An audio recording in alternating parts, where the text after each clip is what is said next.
Badan Nasional Penanggulangan Bencana atau BNPB melaporkan telah terjadi sebanyak 1.175 bencana alam hidrometeorologi yang terjadi di Indonesia selama kurun periode 1 Januari hingga 3 April 2022. BNPB merinci bencana alam akibat banjir sebanyak 459 kejadian, 428 akibat cuaca ekstrim, 213 kasus tanah longsor, 58 kebakaran hutan dan lahan, 9 kali gempa bumi, serta 8 kasus gelombang pasang dan abrasi. Hal ini juga menjadi perhatian oleh para ahli mitigasi bencana untuk menyimpulkan bagaimana fenomena bencana alam ini dapat terjadi atau bahkan bagaimana cara untuk mencegahnya. Saya Profesor Sukir Marianto PhD dari jurusan Fisika, Program Studi Teknik Geofisika, Fakultas MIPA, Universitas Brawijaya. Saya guru besar di bidang vulkanologi dan geotermal. Ya. Indonesia itu merupakan salah satu negara dengan gunung api terbanyak di dunia, hampir sekitar 13% ya. Cuman pendidikan terkait dengan gunung api itu sangat minim. Jadi salah satu pemicu kenapa ketika ada gunung api meletus itu memakan korban banyak. Salah satu faktornya adalah karena pendidikan gunung api itu tidak memasyarakat, tidak membumi ke masyarakat. Sehingga mereka tidak mengetahui karakter gunung api itu seperti apa. Apalagi hanya definisi, apalagi masuk ke karakter-karakter gunung api. Jadi perlu kami sampaikan bahwa karakter gunung api itu berbeda-beda antar satu gunung api dengan gunung yang lain.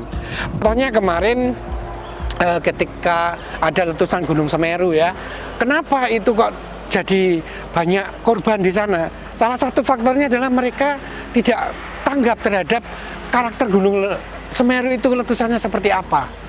Dan ternyata di situ ketika kita belajar ke sana, melihat ke sana, ternyata ada perubahan karakter yang signifikan di situ. Dan kami ada ide untuk melaksanakan MBKM Semeru untuk merespon dari letusan Gunung Semeru.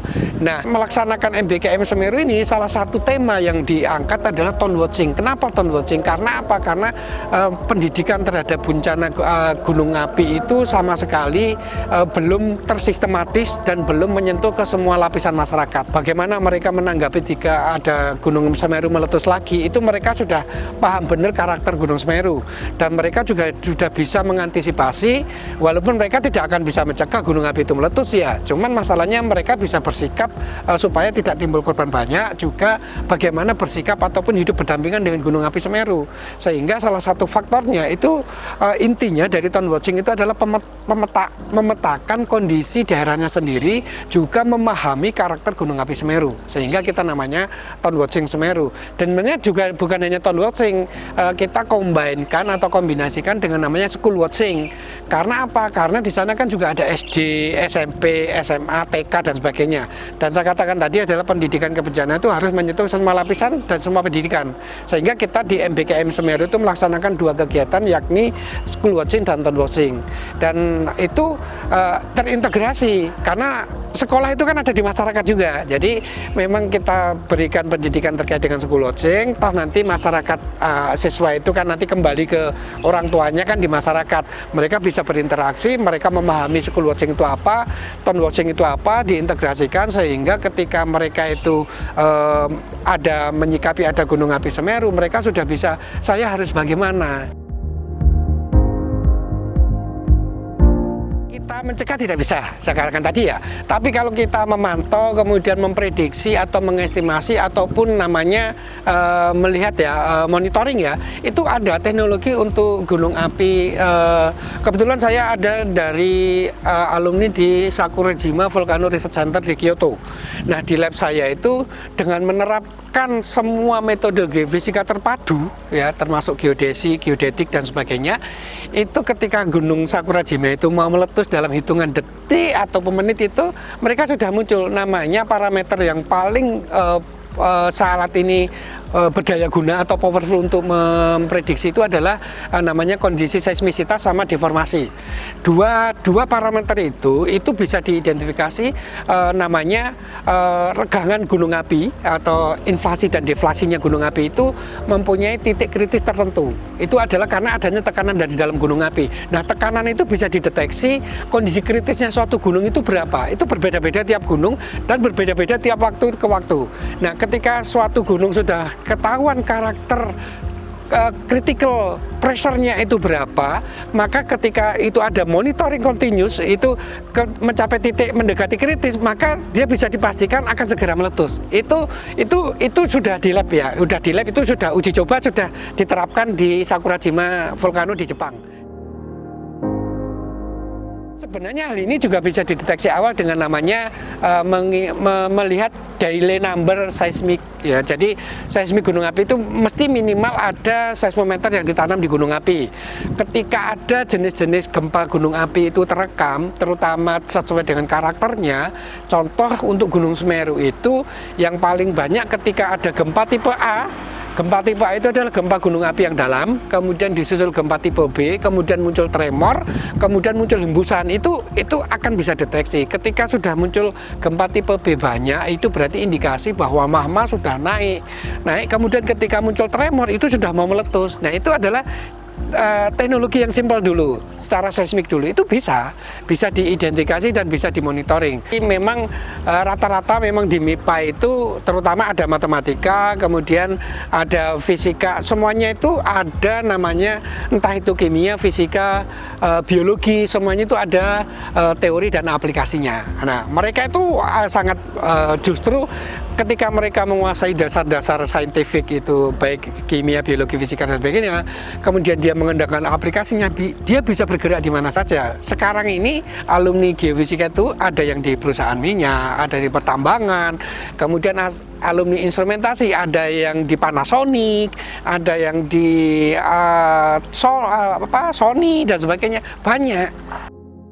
Jadi memang paradigma bahwa alumni MIPA harus jadi dosen atau banyak dosen juga kurang tepat, apalagi zaman sekarang ini orang-orang matematika, komputasi dan sebagainya banyak yang kerja di bank juga, banyak kerja yang di programmer juga ya. Orang bioengineering dan sebagainya, bisnis di teknologi, food teknologi itu juga orang-orang biotek juga, apalagi orang kimia itu di perminyakan juga diperlukan. Jadi geokimia, orang geotermal itu orang kimia juga diperlukan. Jadi memang perlu dibuka wawasan masyarakat bahwa justru di MIPA itu gudangnya bisa menyebar kemana-mana. Menurut Profesor Sukir, mitigasi bencana ini tidak hanya harus dikuasai oleh orang dewasa, namun anak-anak juga harus paham mitigasi bencana agar tahu apa yang harus dilakukan saat bencana terjadi. Profesor Sukir berharap mahasiswa yang saat ini sedang mengikuti program MBKM Semeru nantinya mengeluarkan sebuah buku pedoman tentang mitigasi bencana bagi sekolah maupun masyarakat umum.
Bencana alam yang tidak bisa terhindarkan lagi di Indonesia adalah gempa bumi. Indonesia tercatat memiliki gunung berapi banyak dan termasuk terletak pada pertemuan tiga lempeng utama. Di selatan, terdapat Indo-Australia, sebelah utara ada Eurasia, dan sebelah timur ada Pasifik, yang mana menyebabkan gempa bumi ini sering terjadi. Lalu, bagaimanakah tanggapan oleh ahli ilmu geofisika, kebencanaan, dan eksplorasi sumber daya alam? Beliau adalah Profesor Adi Susilo, yang masih aktif dalam meneliti informasi terkait bencana alam, terutama gempa bumi di Indonesia, khususnya di Jawa Timur. Geofisika, Kebencanaan, dan Eksplorasi Sumber Daya Alam Fakultas Matematika dan Ilmu Pengetahuan Alam Universitas Brawijaya. Dalam kita mensikapi bencana ini bagaimana kita sebagai orang Indonesia yang sudah tahu bahwa kita hidup di daerah pertama Ring of Fire atau gugusan gunung api dan juga di daerah-daerah tektonik gempa bumi, kita harus selalu siap. Kita sebagai akademisi di sini mempunyai kewajiban juga. Kewajibannya apa? Kita ikut meningkatkan kapasitas dari masyarakat. Kita juga ikut menyiapkan pra bencana, di antaranya adalah mapping dan sebagainya. Kita juga ikut menyiapkan pra bencana yang lain, misalnya sosialisasi ke masyarakat, ke sekolah-sekolah dan sebagainya. Itu kita mempunyai peran di situ. Gempa bumi yang ada titik-titik, bagaimana kita bisa mendeteksi titik-titik gempa yang ada di Indonesia, khususnya ya dalam ini di Jawa Timur. Kita ada yang namanya, ya selatan tadi itu adalah daerah subduction zone atau daerah penunjaman, dan di situ ada daerah-daerah yang namanya seismic gap atau celah-celah seismik. Daerah celah seismik itu dari mana kita tahu? Dari data-data yang sudah diberikan, sudah ada di BMKG maupun di USGS, itu ada daerah itu kita bisa petakan, oh ini daerah seismic gap. Maka kita harus selalu hati-hati di daerah tersebut. Patahan yang di Jogja 2006 itu sangat besar sekali efeknya, hancur dari bangunan maupun infrastruktur yang ada di sana itu sangat besar sekali. Itu adalah patahan yang ada di sana yang perlu kita perhatikan. Sehingga kita harus memperhatikan juga patahan-patahan lokal, kita petakan, dan dari situ kita bisa juga nantinya memberikan titik-titik kemungkinan yang rawan sekali. Jadi mungkin pandangan orang kuliah di MIPA itu adalah mempelajari fisika, kimia, biologi, matematika. Tapi di sini ingat, di sini ada namanya program studi geofisika atau teknik geofisika, di mana itu adalah sebuah ilmu fisika diterapkan kepada bumi. Khususnya saya sendiri itu adalah yang bergerak di bidang situ. Ini sangat aplikatif sekali, kita bisa menerapkan ilmu kita untuk kemanusiaan. Artinya boleh dikatakan kalau saya semboyannya adalah sebaik-baik manusia adalah manusia yang banyak manfaatnya bagi manusia yang lainnya. Jadi itu kita, apapun ilmu yang kita dapat, apapun ilmu yang kita punya itu mesti akan bermanfaat kalau kita mempunyai keinginan untuk memanfaatkan kepada masyarakat. Banyak yang bekerja di industri sebagai riset, sebagai dosen juga banyak, tetapi untuk ke masyarakat juga sangat banyak sekali. Eksplorasi ke tambang, ke minyak bumi, alumni kita itu banyak juga berkiprah di sana. Bencanaan ke minyak bumi, ke pertambangan, menghitung volume, mencari di mana kedalaman, di mana bagaimana prospeknya, itu adalah justru ilmu kita, ilmu geofisika ini. Karena ilmu geofisika mengukur di permukaan dan akan mengetahui kondisi bawah permukaan. Dari kondisi bawah permukaan itu kita bisa menyimpulkan, oh kalau volumenya sekian, misalkan emas ya, volumenya sekian, terus kandungan emasnya berapa persen atau berapa per mil, sehingga kita bisa mengatakan ini prospek. Karena untuk tahu kedalaman itu nggak mungkin akan ngebor terus-terusan, mesti akan menggunakan peralatan, namanya itu peralatan geofisika. Bisa kita punya di sini adalah peralatan geomagnetik, peralatan gravitimeter, peralatan magnetotelurik yang kita punya, ada juga peralatan resistivity meter untuk eksplorasi air tanah, ada juga peralatan ground penetrating radar, itu kita bisa mendeteksi pipa-pipa bawah tanah yang dangkal, yang mana mungkin pipa itu retak dan sebagainya, kita bisa menggunakan itu, dan beberapa alat yang lainnya yang kita punya di lab geofisika ini. Alhamdulillah kita ada 2 atau 3 paling tidak Pertama besok ada dengan Anambas, Kabupaten Anambas, kita membicarakan rencana penanggulangan bencana di Kabupaten Anambas yang orangnya sudah datang ke sini. Nanti kita akan mengirim orang ke Anambas, termasuk saya mungkin harus terjun sendiri juga di sana. Siangnya jam 10 besok itu juga kami akan presentasi laporan pendahuluan dengan Kabupaten Pasuruan, namanya Renkon Kabupaten Pasuruan, rencana kontingensi. Kepada masyarakat, jangan ragu-ragu. Ilmu MIPA itu bukan semata-mata ilmu yang orang mengatakan ilmu untuk mengajar menjadi dosen saja. Banyak ilmu MIPA yang bisa diaplikasikan ke masyarakat. Hampir semua ilmu MIPA itu sebetulnya bisa diaplikasikan ke masyarakat. Yang khususnya yang ilmu saya dan bidang geofisika ya, ini hampir semuanya itu teraplikasi dengan masyarakat. Tidak ada yang tidak berhubungan dengan masyarakat. Mulai dari kebencanaan, itu dengan masyarakat. Kita memetakan bencana dengan menggunakan alat, kira-kira longsor itu kedalamannya berapa, bidang longsor, nanti volume yang akan longsor berapa, kita bisa mendeteksi di situ. Gempa bumi yang itu tadi, kita bisa, bukannya bisa mendeteksi kapan terjadinya, tetapi kita bisa tahu periodisitas dari sebuah daerah itu terjadinya gempa bumi bagaimana. Itu bisa kita pelajari, dan jika kita akan memasang alat bekerja sama dengan BMKG dan sebagainya untuk kenapa suatu daerah kalau gempa rusak, sebenarnya daerah yang lain tidak rusak, itu bisa kita deteksi dengan namanya mikrotremor, alat mikrotremor yang kita bekerja sama. Mungkin kita memang menjalin kerjasama dengan semua institusi, baik BMKG maupun yang lainnya. Juga untuk eksplorasi kita mempunyai beberapa peralatan itu yang kita terjunkan bukan semata-mata dengan masyarakat, bahkan dengan perusahaan.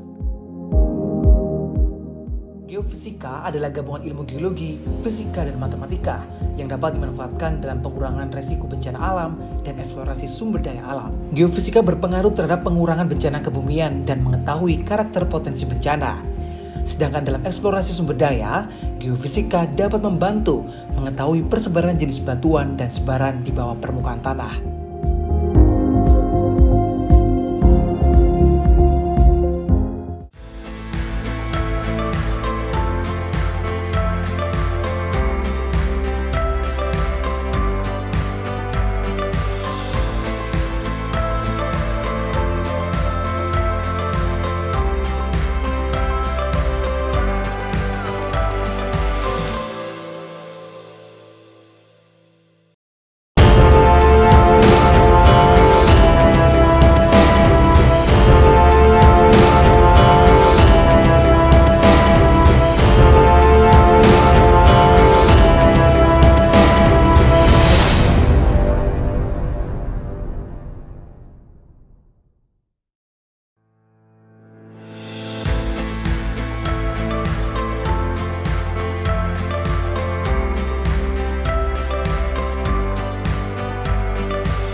Ini bencana banjir dan longsor banyak ditemui di Indonesia, termasuk Kota Malang sendiri.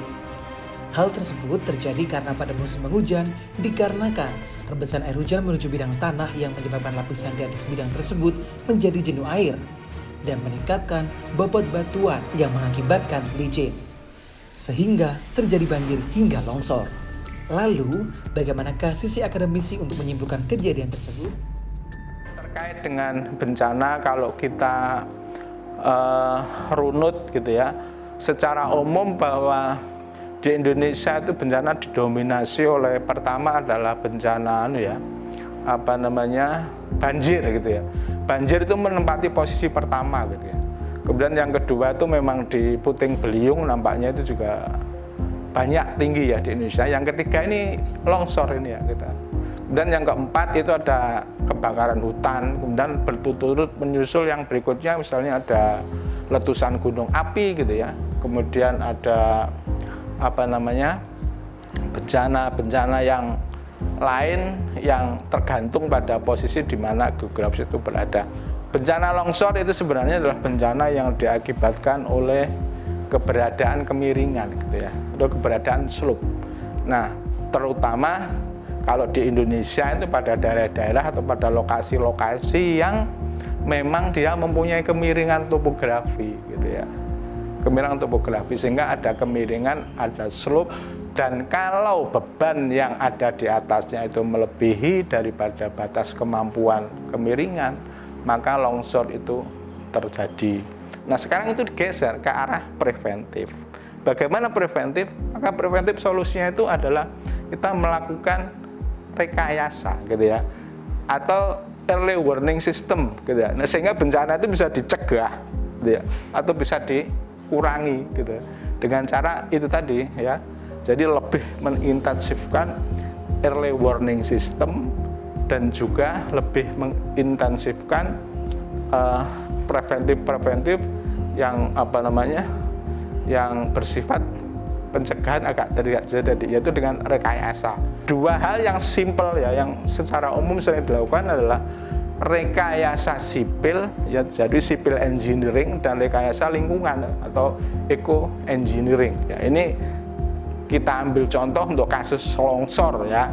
Kalau civil engineering itu berarti ya kita melakukan rekayasa bagaimana kita buat semacam bangunan gitu ya, atau penahan gitu ya, atau bore pile gitu ya, sehingga longsor itu tidak terjadi. Nah, peran ilmu geofisika di sini ya, mengambil peran di sini. Karena yang akan kita rekayasa itu adalah sesuatu yang ada di bawah permukaan gitu ya, maka kita nggak bisa terlepas dari data bawah permukaan gitu ya. Kita harus tahu dulu kondisi permukaan bawah permukaan seperti apa, baru kita bisa melakukan yang namanya rekayasa tadi itu gitu ya. Jadi kita lihat sebenarnya bidang longsor yang ada di bawah itu seperti apa. Oleh karena itu sangat penting bagi kita untuk selalu memelihara lingkungan gitu ya, bahwa vegetasi itu sangat penting gitu ya. Vegetasi itu sangat penting, tetapi jangan lupa juga kita nggak boleh lengah gitu ya, bahwa vegetasi itu hanya bisa membantu kita pada longsor-longsor yang permukaan. Pada longsor-longsor yang dalam gitu ya, yang terjadi bidang longsornya di bawah perakaran dari suatu tumbuhan, kita tetap harus waspada dengan melakukan engineering sipil tadi itu. Kita juga bisa memasang early warning system gitu ya. Jadi di suatu lokasi atau di suatu tempat yang memang dia berpotensi terjadi longsor, itu kita pasang early warning system. Mungkin lebih tepatnya kalau early kan EWS, mungkin LWS ya, jadi landslide warning system gitu ya. Sehingga kalau ada deformasi gitu ya, ada perubahan posisi suatu tanah, berarti kan tanda-tanda ada pergerakan tuh, maka dia akan menimbulkan bunyi. Nah, itu kan early warning system. Nah, itu juga akan bisa membantu untuk kalau ini untuk mengurangi korban gitu ya. Karena kan EWS kan hanya bersifat mengingatkan ya, memberi tanda bahwa di situ itu akan terjadi yang namanya longsor itu gitu ya. Nah, tentang alat-alat geofisika, hampir semua alat geofisika sebenarnya bisa dipakai ya, jadi untuk mengetahui informasi bawah permukaan. Tetapi yang paling umum digunakan adalah yang namanya geolistrik resistivitas gitu ya. Kemudian juga mungkin kalau terkait dengan apakah itu zona yang lemah atau zona yang kuat, itu bisa juga digunakan mikroseismik gitu ya. Karena dari data mikroseismik itu kita bisa tahu, oh ini daerah mempunyai kerentanan seismik yang tinggi gitu ya, atau background acceleration yang tinggi gitu ya. Oh ini daerah yang mempunyai indeks kerentanan seismik yang rendah, ini PGA yang rendah gitu. Pada tempat-tempat yang dia mempunyai kerentanan seismik ya, atau mempunyai background acceleration yang tinggi, maka itu kita harus waspada, karena itu berarti dia adalah berpotensi untuk pergerakan tanah ya, karena kan dia lemah gitu ya, pergerakan tanah. Nah, pergerakan tanah ini tentu saja nanti akan terkait dengan longsor juga bisa, terkait dengan gempa juga bisa, karena getaran itu kan bisa diakibatkan baik oleh longsor maupun oleh gempa. Sekarang saya ada selama 3 tahun terakhir ya, 3 tahun terakhir sebenarnya saya melakukan penelitian untuk bencana intrusi sebenarnya gitu. Intrusi air laut. Nanti perkembangan sekian tahun berikutnya akan seperti apa, maka kita akan bisa mensimulasikan nanti sebenarnya per tahun akibat dari perubahan penggunaan lahan itu akan terjadi degradasi atau intrusi air laut ke daratan itu menjadi seberapa meter. Ini penting, belum banyak diekspos ya ini ya, bahkan belum dikategorikan sebagai salah satu bencana yang perlu diwaspadai. Tapi ini sangat riskan nanti gitu ya, sangat berbahaya. Itu. Jadi sebenarnya bahwa teknik geofisika ini semacam tool ya, terutama ilmu-ilmu MIPA gitu ya, ilmu-ilmu murni scientific itu sebenarnya sebuah tool untuk membantu teman-teman di teknik gitu ya, di engineering dalam menyelesaikan masalah-masalah untuk implementasi penanganan masalah yang ada di masyarakat. Jadi sekarang sudah tidak usum lagi ya bahwa di MIPA nanti akan cuma jadi guru gitu ya, jadi tentor gitu ya, kemudian jadi dosen gitu, enggak. Jadi sekarang bahwa lulusan dari MIPA gitu ya, terutama dari geofisika itu coba kita lihat banyak yang dia masuk ke migas gitu ya, dari Pertamina macam-macam, kemudian masuk ke BMKG gitu ya, kemudian masuk ke instansi-instansi pemerintah gitu ya. Bahkan sudah banyak yang kemudian mendirikan konsultan-konsultan tersendiri atau perusahaan-perusahaan tersendiri di dalam rangka untuk ini menangani permasalahan yang ada di masyarakat. Peran serta geofisika dalam upaya rekayasa, termasuk untuk mitigasi bencana alam dan eksplorasi sumber daya alam, adalah sebuah peluang dan sekaligus tantangan untuk dikembangkan.